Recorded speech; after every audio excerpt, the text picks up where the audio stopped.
Bismillahirrahmanirrahim. Assalamualaikum warahmatullahi wabarakatuh. Bagaimana kabarnya anak-anak pada hari ini? Alhamdulillah sehat ya. Nah, baik anak-anak, sebelum Pak Thorik memasuki penjelasan materi pada hari ini, alangkah baiknya kalau kita berdoa dan bertawasul terlebih dahulu. Agar supaya apa? Agar supaya ilmu yang kita dapatkan bermanfaat, barokah di dunia wa dunya wal akhirat. Mari kita tundukkan kepala bersama-sama dan angkat kedua tangan kita. Ila hadratin Nabi Mustafa Muhammadin sallallahu alaihi wasallam wa ala alihi wa azwajihi wa dzurriyyatihi saulillahul Fatihah. A'udzu billahi minasy syaithanir rajim. Bismillahirrahmanirrahim. Alhamdulillahi rabbil alamin. Ar-Rahmanir-Rahim. Maliki yaumiddin. Iyyaka na'budu wa iyyaka nasta'in. Ihdinas siratal mustaqim. Siratal ladzina an'amta 'alaihim ghairil maghdubi 'alaihim waladdallin. Raditu billahi rabba wa bil islami dina wa bi Muhammadin nabiyyan wa rasula. Rabbi zidna ilma warzuqna fahma waj'alni min ibadika salihin. Amin amin ya rabbal alamin. Nah, baik anak-anak, pada hari ini Pak Thorik akan menjelaskan materi SKI tentang pelajaran 3, yakni mengetahui agama dan kepercayaan masyarakat Arab pra-Islam atau sebelum Islam. Nah, untuk itu anak-anak mohon untuk diperhatikan ya. Nah, mengetahui agama dan kepercayaan masyarakat Arab pra-Islam. Secara garis besarnya anak-anak, ini Pak Thorik bagi dua, yakni yang pertama agama samawi atau tauhid, yang kedua yakni animisme dan dinamisme. Nah, agama samawi atau agama tauhid nanti kita akan pelajari, yakni adalah agama Yahudi dan agama Nasrani. Sedangkan kepercayaan animisme dan dinamisme kita akan pelajari tentang yakni agama Majusi atau Zoroaster. Terus yang kedua penyembahan berhala, yang ketiga penyembahan malaikat, dan yang terakhir penyembahan benda-benda langit. Nah, ini ya tentang agama samawi atau agama tauhid. Yang pertama agama Yahudi, anak-anak. Agama Yahudi ya nanti akan dibawa atau diajarkan oleh Nabi Musa. Kitabnya adalah kitab Taurat. Nah, sedangkan agama Nasrani akan dibawa oleh Nabi Isa. Kitabnya adalah kitab Injil. Ini adalah agama samawi sebelum Islam datang. Nah, sedangkan kepercayaan animisme dan dinamisme ya, yang pertama agama Majusi atau Zoroaster, yakni nanti kita akan pelajari nama Tuhannya, yakni adalah Ahura Mazda. Kitab sucinya adalah Avesta. Yang kedua penyembahan berhala. Ya, penyembahan berhala, nama-nama berhala. Di situ ada Lata, Uzza dan Manat. Jumlahnya adalah sekitar ada 360. Terus yang ketiga penyembahan malaikat. Ya, kenapa? Mereka beranggapan bahwa malaikat adalah anak perempuan Tuhan. Terus yang keempat adalah penyembahan benda-benda langit. Nah, ini adalah peta konsepnya anak-anak. Ya, peta konsepnya nanti kita akan pelajari bersama-sama satu persatu. Untuk itu mohon anak-anak untuk diperhatikan. Nah, yang pertama adalah agama samawi. Ya, Pak Thorik jelaskan dulu agama samawi itu apa. agama samawi adalah agama yang diwahyukan, ya, yang diwahyukan Tuhan atau Allah Subhanahu wa taala kepada para rasulnya untuk disampaikan kepada umatnya. Ini adalah penjelasan dari agama samawi atau tauhid. Nah, di sini ada dua, yakni agama Yahudi dan Nasrani.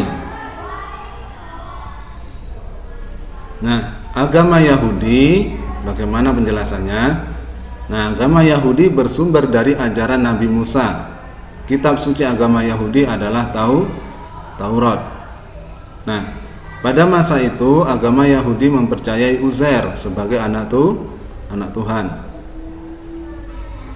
Kaum Yahudi ini banyak tinggal di kota Madinah. Nah, ini anak-anak.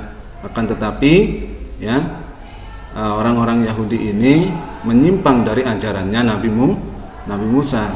Ya, beliau orang-orang Yahudi ini lebih mempercayai, ya, Tuhan yang dia buat, ya, patung sapi yang dia buat dari emas. Dia lebih mempercayai itu.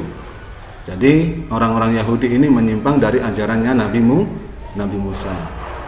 Terus yang selanjutnya adalah agama Nasrani. Ya, bagaimana penjelasannya? Nah, ini agama Nasrani berasal dari ajaran Nabi Isa.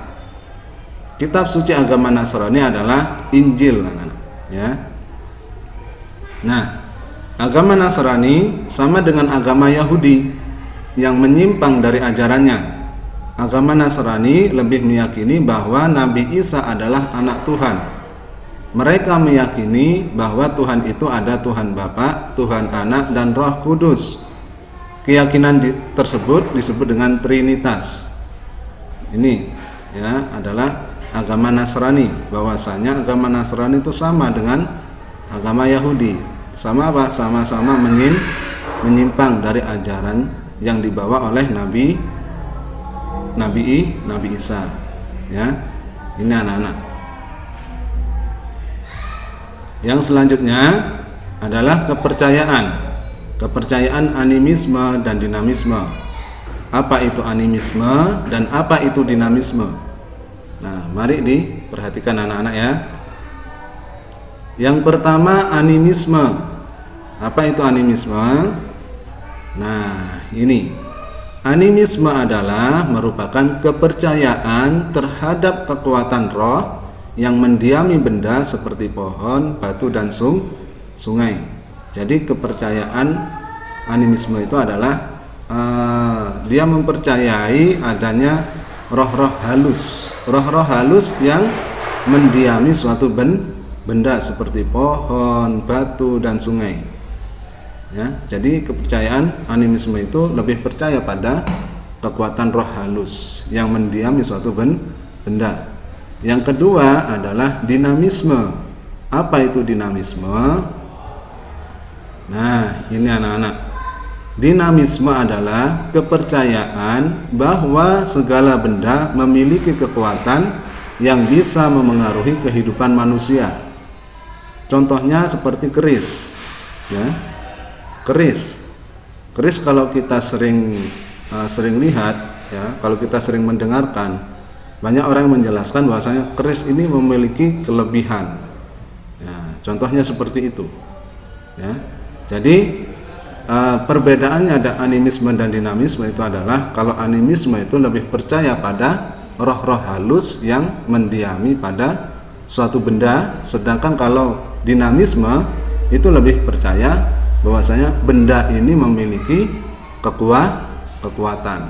Contohnya yang tadi adalah keris ini memiliki kekuatan.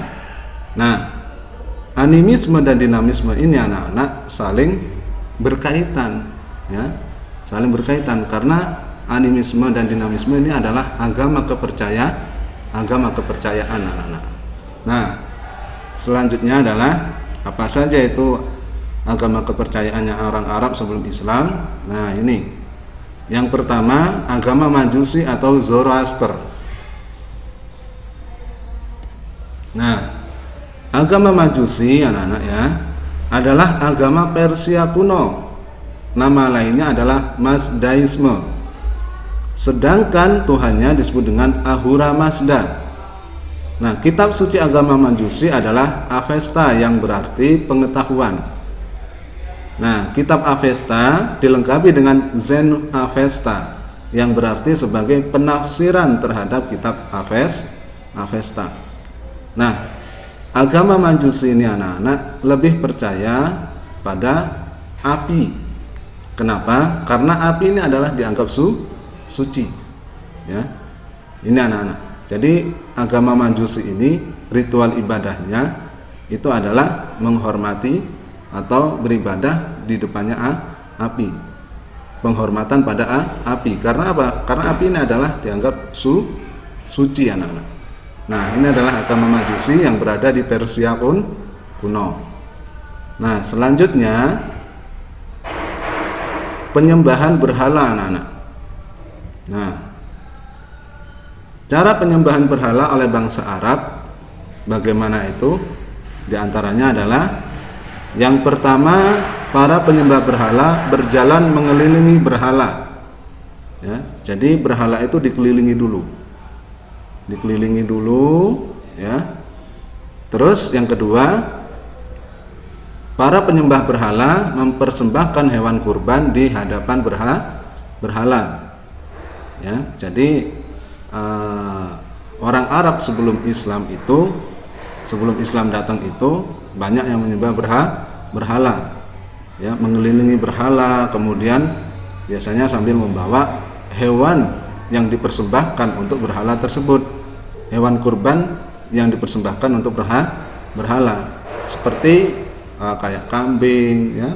Setelah mengelilingi berhala itu baru hewannya ditaruh di depan berhala dan disembelih di situ. Terus yang selanjutnya adalah para penyembah berhala mempersembahkan sesaji di hadapan berhala. Yang terakhir, para penyembah berhala memberikan sesaji di tempat-tempat yang dianggap keramat. Ya, jadi setelah diberikan sesaji di hadapan berhala, kemudian sesaji itu ditempatkan di tempat-tempat yang dianggap mereka adalah sebagai tempat keramat. Nah, ini adalah cara penyembahan berhala oleh bangsa Arab sebelum Islam datang. Selanjutnya, penyembahan malaikat anak-anak. Nah, kenapa ada penyembahan malaikat? Apa alasannya? Yakni sebagian bangsa Arab memuja malaikat.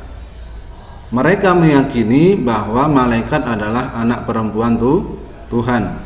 Mereka beranggapan menyembah anak perempuan Tuhan sama seperti menyembah Allah. Nah, inilah anak-anak kepercayaan animisme dan dinamisme sebelum Islam itu datang. Di antaranya tadi ada agama Majusi yang menyembah api, kemudian ada penyembahan berhala. Yang ketiga ini ada penyembahan malaikat yang dianggap bahwasanya malaikat adalah anak perempuan Tuhan. Yang selanjutnya adalah ini penyembahan benda-benda langit. Bagaimana penjelasannya itu? Nah, sebagian besar bangsa Arab memuja atau menyembah benda-benda langit seperti bulan, bintang, dan matahari. Mereka meyakini benda-benda langit itu sebagai wujud Tuhan. Di siang hari mereka menyembah matahari dan di malam hari mereka menyembah bintang dan bulan. Nah, dan para tokoh penyembah bintang disebut dengan ahli nujum. Jadi ahli nujum itu adalah tokoh penyembah bintang, atau yang disebut dengan ahli dalam perhitungan perjalanan bintang. Ya. Nah, ini adalah penjelasan dari penyembahan benda-benda langit. Selanjutnya adalah, nah, terima kasih anak-anak semuanya, ya. Tetap bukunya dibaca, buku SKI-nya tetap dibaca untuk menambah wawasan dan pengetahuan tentang sejarah kebudayaan Islam. Syukur kalau anak-anak di rumah punya buku sejarah kebudayaan Islam yang lain, itu untuk menambah minat baca anak-anak tentang sejarah kebudayaan Islam. Ya, baik anak-anak di rumah jangan lupa untuk sholatnya selalu dikerjakan 5 waktunya ya. Terus orang tuanya di rumah dibantu ya. Baik, Pak Thorik akhiri cukup sekian, kurang lebihnya mohon maaf. Assalamualaikum warahmatullahi wabarakatuh.